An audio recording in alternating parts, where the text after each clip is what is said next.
Hello everyone, here we are again with the DCEU 2.0. I hope you've all enjoyed the first part where I sort of explained what the first phase of my version with DCEU will be like. Phase 1, which I also called Dawn of Justice, were 9 movies in total. If you want to check it out, you can of course find the video on my channel. I really do advise you to check out that video first, because this video will be about Phase 2 of the DCEU 2.0. Alright, so nevertheless, let's jump right into it. Phase 1, Dawn of Justice, ended on a pretty bittersweet note, namely with the death of Superman and his actual death. Unlike it happened in the actual film Batman v Superman, where the dust on his coffin just at the end of the film started to rise up in the air, in my version of, well, Dawn of Justice, the 9th and final movie of Phase 1, he is actually dead. There's no teaser of him having survived, there's no hint, nothing. He's just dead, and it ends with Batman and Wonder Woman kind of teaming up, knowing they will have to find the others to, and hopefully form the Justice League.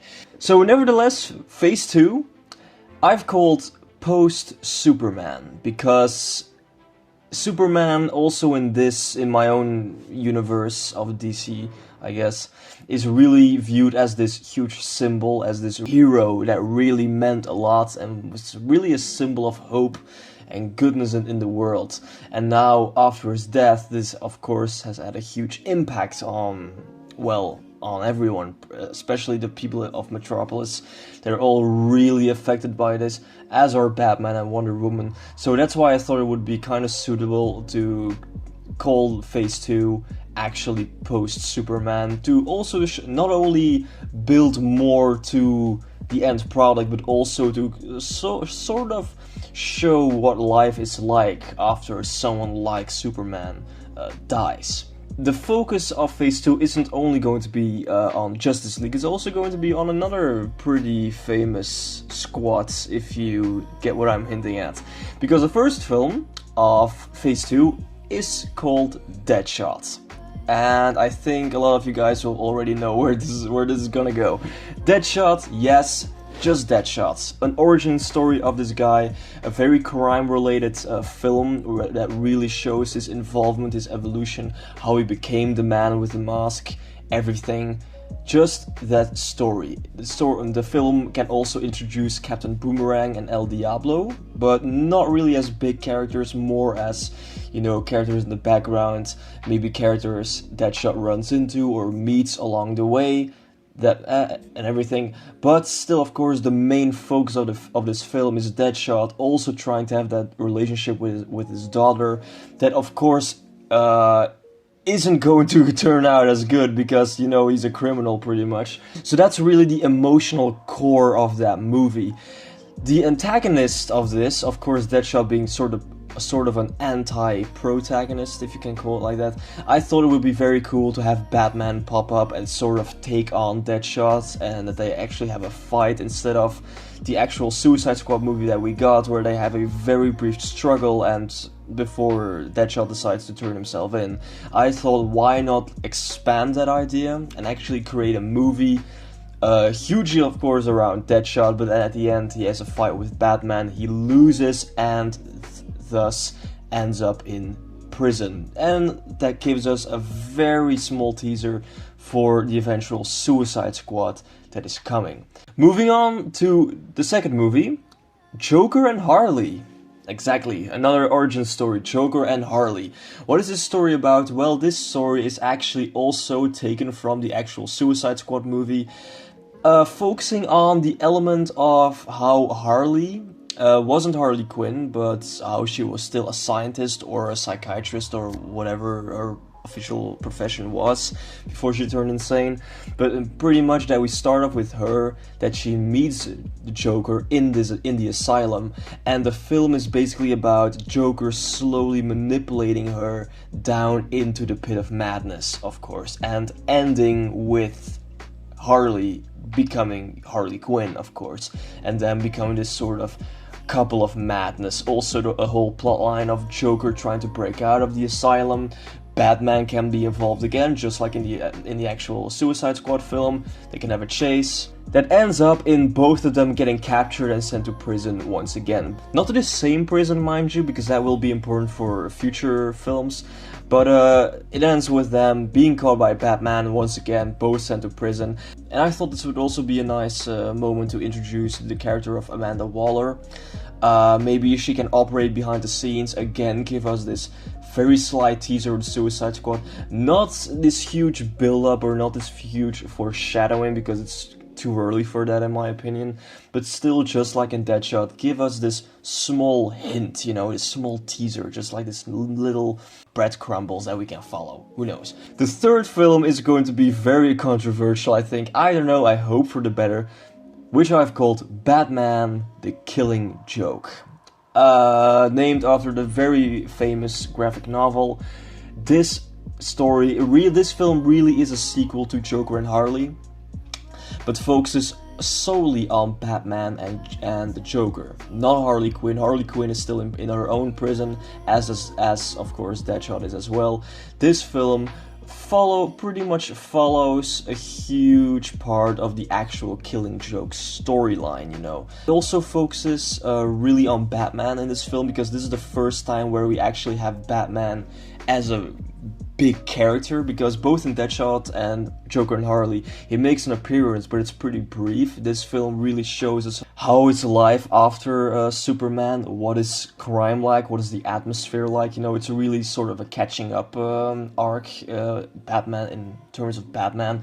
Joker breaks out of prison and we get our very famous Killing Joke storyline, which ends up with James Gordon being kidnapped once again, also his introduction in this film, and this, you know, pretty much the entire same storyline from the Killing Joke, of course, minus Batgirl, like in the movie. She's not here. That's something we could do without, I thought. A character that is introduced, however, in Batman the Killing Joke, I thought would be a nice addition, is the character of Catwoman. Catwoman makes her introduction here and sort of meets Batman, maybe during one of his nights fighting crime. They can also have a short fight, a little struggle.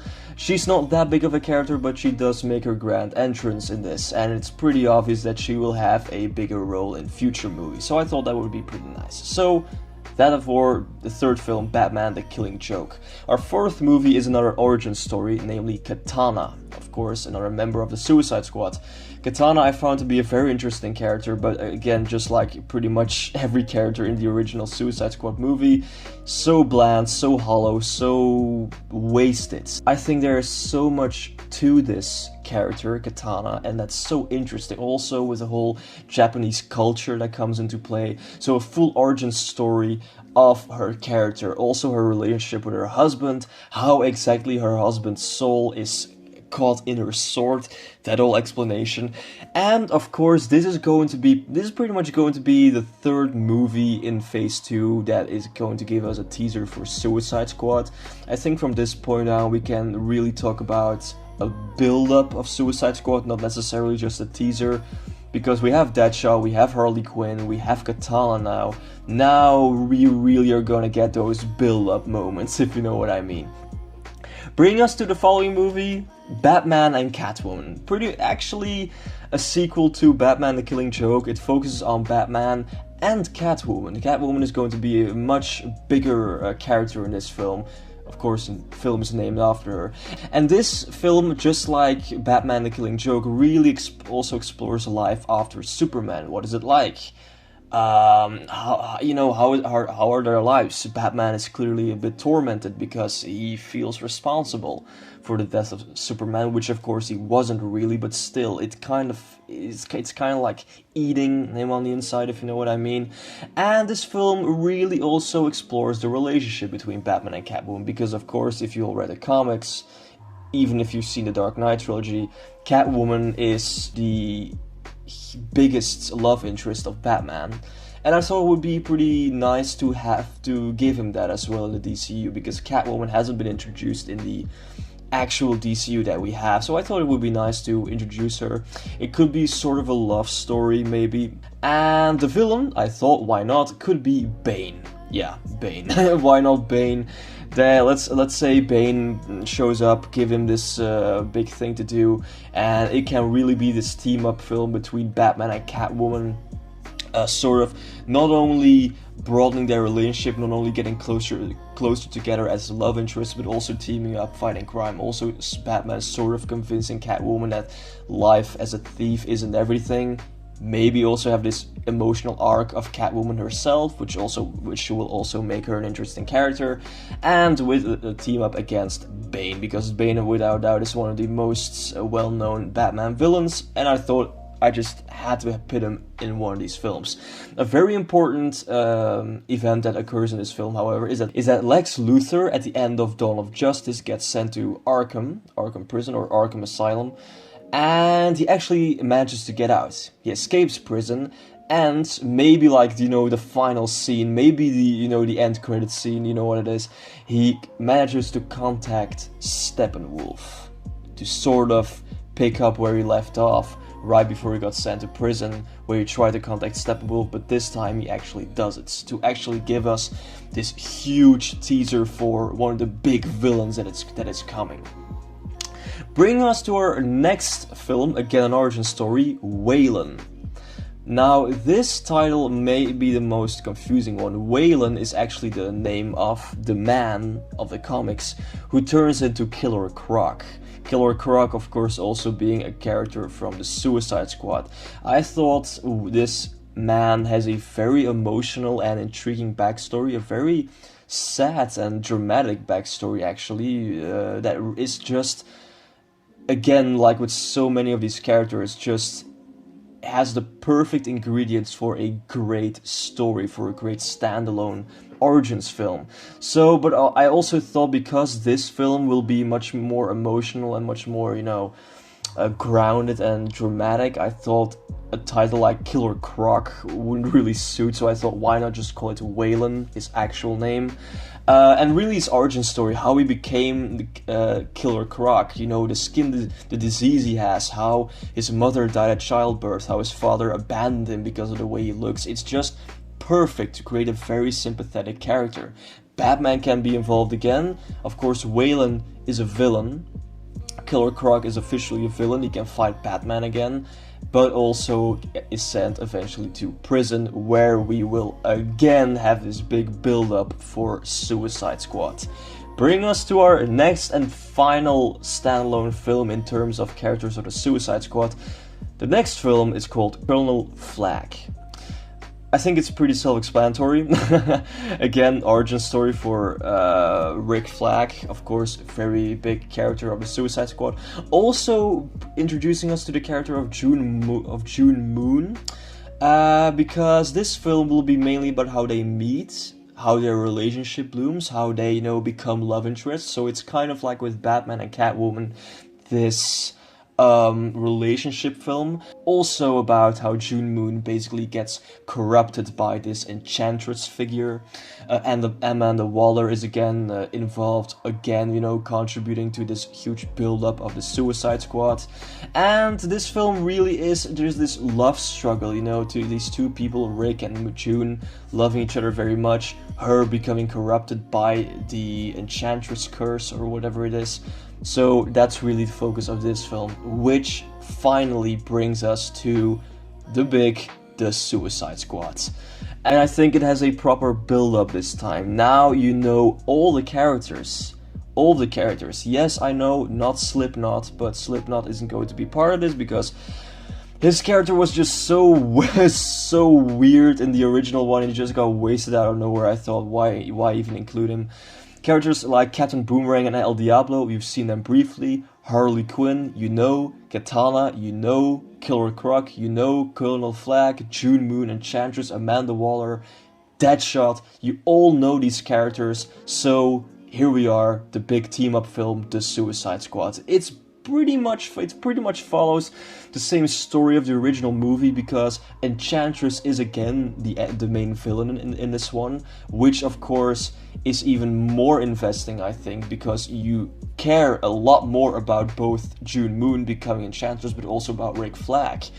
his connection to her, instead of being this exposable thing like in the original. In this film, I feel you really feel stakes, you really feel those emotional stakes. Very important. Team up of all these characters. No Joker. Joker isn't making an appearance in this film because I think he was just out of place.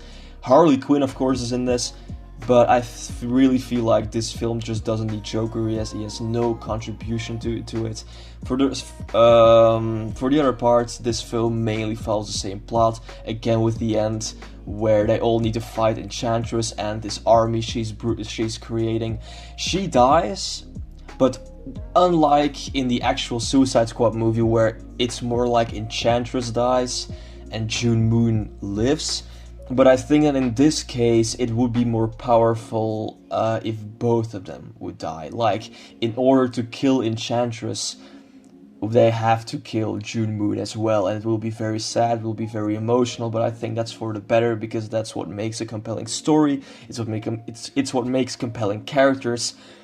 That's what needs to be done. That's what I think would make a much better film. Of course, at the end, they're all sent back to prison. Of course, under the condition that they have a reduced sentence. But I do think that this version of the Suicide Squad will be a lot better because it has so much more build-up and so much more depth. That being said, because a huge part of Phase 2 is contributed to the build-up of Suicide Squad. Now we actually have 2 more films to go. Our 9th film is another Wonder Woman film, because we haven't seen her since Dawn of Justice, the last film of Phase 1. Wonder Woman: Rise of the League. I think this is also pretty self-explanatory. This film, she knows that there are others, she knows the other metahumans, she knows Aquaman, Flash, Cyborg. This film is really about her in search of Aquaman, Flash and Cyborg. Rallying them up, teaming them up, convincing them to join them and fight against the bigger evil. This film basically is one big build-up for Steppenwolf. Of course, Steppenwolf is mentioned again. The whole Justice League is extremely built up. Also, the entire concept of the mother boxes is introduced and explained, so we don't need to catch up on all that information once the actual Justice League film starts. We already discover it now, we know what it means, we know what's gonna happen, and it of course ends with Aquaman, Flash and Cyborg and Wonder Woman teaming up against the enemy of the film that I decided to be Circe? I have no idea. I don't really know how to pronounce her name, sorry. But you know who I mean. It's also, I've done some research, apparently a pretty well-known villain in terms of the Wonder Woman storyline. I thought, why not have her, because of course every film should have some sort of antagonist. And it ends with the 4 of them teaming up against her. And of course, all of them knowing, okay, Steppenwolf is coming, this shit is going down, we gotta team up. Which brings us to the final film of Phase 2, namely the Justice League. Actually, the story of the original movie, because I think it's a well enough story. Steppenwolf coming to Earth, wanting to find all the mother boxes, therefore trying to terraform the Earth for his for his leader, Darkseid, of course. Now, Darkseid isn't mentioned yet in this, up until this point. Darkseid isn't mentioned, you don't know who he is.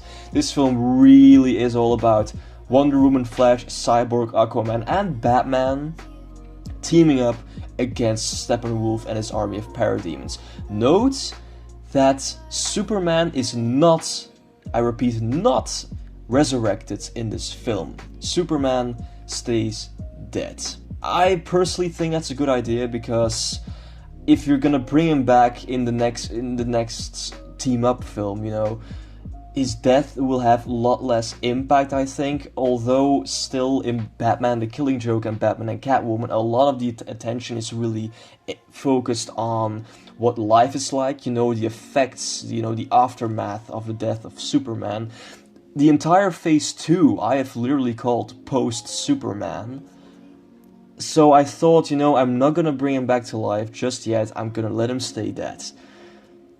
And just to show that Batman, Wonder Woman, Flash, Cyborg and Aquaman are actually capable of doing anything, because through their teamwork they managed to kill Steppenwolf, they managed to defeat him, unlike in the original Justice League film where they all get their asses kicked and Superman is the only one powerful enough to do anything and kind of beats Steppenwolf within a minute, while the others were just getting owned constantly. So this film really, I think, shows as well that Batman, Wonder Woman, Flash, Cyborg and Aquaman are perfectly capable of handling things their way. They don't necessarily need a god like Superman. Of course, not that I don't like Superman, it's just sort of a message that I wanted to send. So guys, that's final film of Phase 2, the Justice League.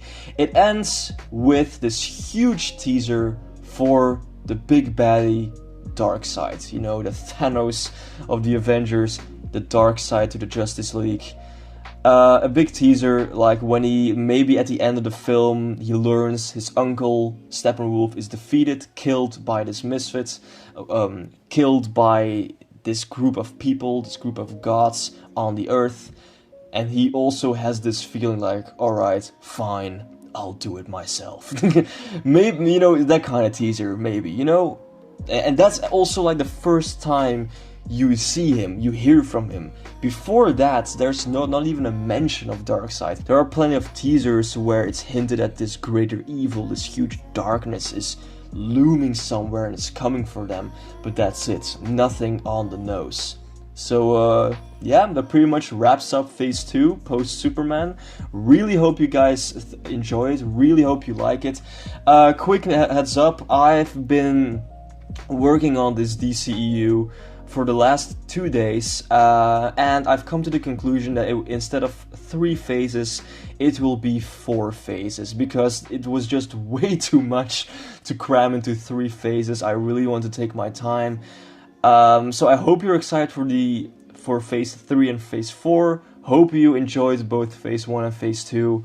Stay tuned if you want to find out what will happen next. So yeah guys, that was Insta for today, and see you guys later.